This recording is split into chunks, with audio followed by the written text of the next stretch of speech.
என்னது இதை மட்டும் குடிச்சிட்டு வந்தாலே வெயிட் லாஸ் ஆகுமா? இதுக்குள்ள என்னென்ன இன்கிரீடியன்ஸ் ஆட் பண்ணிக்கணுன்றது பார்க்கலாம் வாங்க. ஸோ நான் சும்மா சொல்லாமல் எல்லாரோட இமேஜஸ் ஃபோட்டோஸ் எடுத்து தான் எடுத்துகிட்டு வந்திருக்கேன். இவங்க உடம்பு குறையதோட அவங்களோட ஃபேஸ் பாருங்கள், ஃபேஸில் எவ்வளோ சேஞ்சஸ் தெரியுதுன்ற பாருங்கள். சின்னவங்க மாதிரி மாறிட்டே வராங்க. நைட்டு சாப்பாடுக்கு பதிலாக குடிச்சிட்டு வந்தாங்க. ஜிம்முக்கெல்லாம் எதுவுமே போகல, ஜஸ்ட் வாக்கிங் தான். பிராண்ட் நேம் பார்த்தீங்கன்னா the Bogar secrets millet health mix.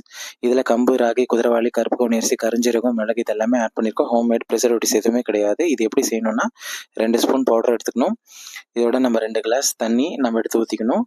அடுப்பில் பற்ற வச்சு தேவையான அளவு உப்பு போட்டு 10 to 12 நிமிஷம் கொதிக்க வச்சாலே போதும். இது நைட்டு குடிச்சிட்டு வந்தாலே போதும். ஜஸ்ட் 15 நாள் மட்டும். உங்களுக்கு உண்மையாலுமே யாருக்காவது வெயிட் லாஸ் ஆகணும்னா எனக்கு கமெண்ட்டில் போடுங்க. ப்ளஸ் நான் ரிட்டன் ஃபார்மேட் அவங்க கைப்பட டைப் பண்ணி அனுப்பிச்சிருக்காங்க. நான் அதையும் ஸ்க்ரீன்ஷாட் எடுத்து போடுறேன். இதுக்கு ஏகப்பட்ட டிமாண்டு. ஸோ நான் இப்போ வீடியோஸில் காட்டுறேன் பாருங்கள். இது வெறும் ஒரு பேட்ச் தான். நான் இந்த மாதிரி 7 to 8 பேட்ச் பண்ணுறேன். ஸோ 180 to 200 பேருக்கு மேலே சேல்ஸ் பண்ணுறேன். நானும் இப்போ வெயிட் லாஸ் பண்ணுறதுனால இது குடிச்சிட்டு இருக்கேன். உங்களுக்கு இதோட ரிசல்ட்ஸ் எப்படி இருக்குன்றது நான் உங்களுக்கு அப்லோட் பண்ணுறேன். என்னை ஃபாலோ பண்ணிக்கோங்க. தேங்க்யூ.